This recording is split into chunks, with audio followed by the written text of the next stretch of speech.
I have some bad news for you, so let's just go ahead and rip off that band-aid. The truth is that if a person was forced to choose between saving a loved one or a large group of people, including yourself, most people would choose to sacrifice you. We'll dive into that, but first, I want you to imagine the following scenario. A runaway train is speeding down the railroad tracks and heading towards a group of 5 people who are unable to get out of the way. You are standing by the track switch and can change the direction of the train to the other track, but hold on, there's a twist. On the other side of the track, there is a person, and if you pull that switch, you will end up killing that person. So what do?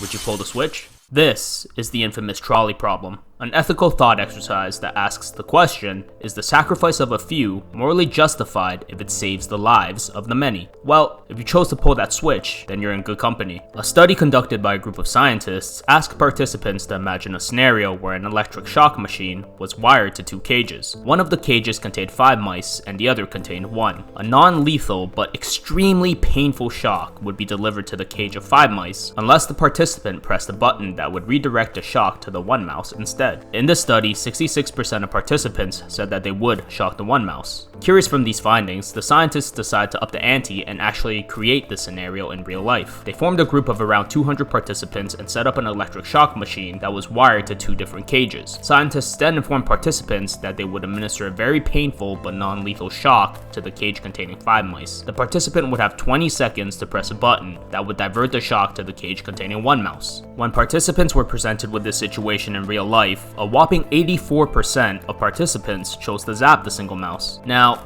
I know what you're probably thinking, and you can put those worries aside. No actual mice were shocked in this study. It was only a bluff that the scientists used to increase the stakes for the participants. Based on the results of this study, we can assume to some degree of certainty that if someone found themselves in a real-life trolley problem scenario, they would choose to sacrifice 1 in order to save many. But let's add another twist to this scenario. What if instead of that one person being a stranger, it was instead a loved one that you care deeply for? What would you do then?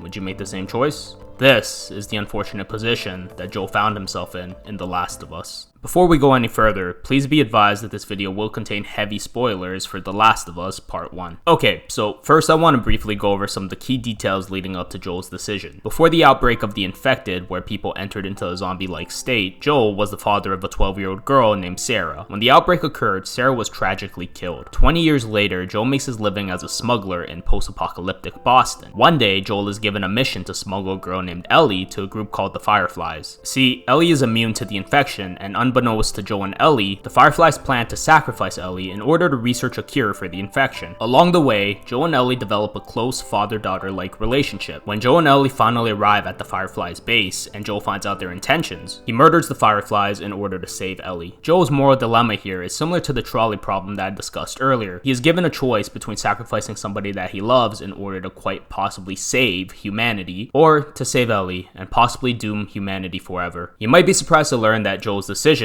is a decision that many of us would have also made if we were in his shoes. You see, in 2019, Bien Dang from Cornell University conducted a survey consisting of 161 participants. In the survey, she asked participants if they would choose their loved one if they were faced with the trolley problem under 4 different conditions. These conditions were the number of people that would die if the loved one was saved. These numbers, respectively, were 1, 10, 100, and 1,000 people. We'll call this the death ratio. The study found that if the death ratio was 1 to 1, 148 participants would choose to save their loved one over a random stranger. The other 13 people chose to be the worst family members ever and are definitely blacklisted from any family get-togethers going forward. Moving on, if the death ratio was 1 to 10, then we start to see a shift in people's choices. In this scenario, 99 participants would still choose to save their loved ones, whereas 62 would choose to save the 10 people. When the ratio increases to 1 to 100, the majority of people start choosing to sacrifice their loved ones for the greater good. Here, 67 participants would choose to save their loved ones and 94 would choose to sacrifice them. Surprisingly, when the ratio increases to 1 to 1,000, this number barely changes. Here, 66 people would choose to save their loved one and 95 would choose to sacrifice them. That means that only one person would change their minds at the cost of 900 more lives. This minor variance here would suggest that if a person has already decided to sacrifice a large number of people in order to save their loved loved one, they are likely to stay committed to that choice even if the number of sacrificed people increases. Although the conversion between 1,000 people compared to the fate of humanity is not a perfect one, it provides a good baseline in evaluating Joel's choice. Based on this study, we can see that approximately 41% of participants would choose to sacrifice a large number of people in order to save their loved ones. But hold on, because it gets even crazier. In this study, Dang collected participants from two different populations. These populations were people of Chinese nationality and people of Western nationalities. Of the 161 participants, 114 of these participants were Chinese and 47 were Westerners. This is an important distinction because the study found a huge difference in answers based on the participants' nationality. Chinese participants were actually found to be more selfless in their answers, with 40 participants saying yes to a death ratio of 1 to 1,000 and 74 saying no. That's only about 35% of participants that would flick the good old doom humanity switch. The lower number here could be due to the idea of the common good in Chinese culture. You see, in traditional Chinese culture, they embrace the idea that people are fundamentally part of their social group rather than being individuals. This may influence Chinese participants into picking answers that are more beneficial for the collective group rather than themselves. Compared to this, Western culture is more centered around the idea of individualism. And since Joel is from the United States, it's through this lens that we have to use in order to evaluate his actions. Of the Western participants, 26 participants said yes to a death ratio of 1 to 1,000. That's a massive 55% of participants. That makes Joel's decision one that the majority of people would make under the same circumstances. So,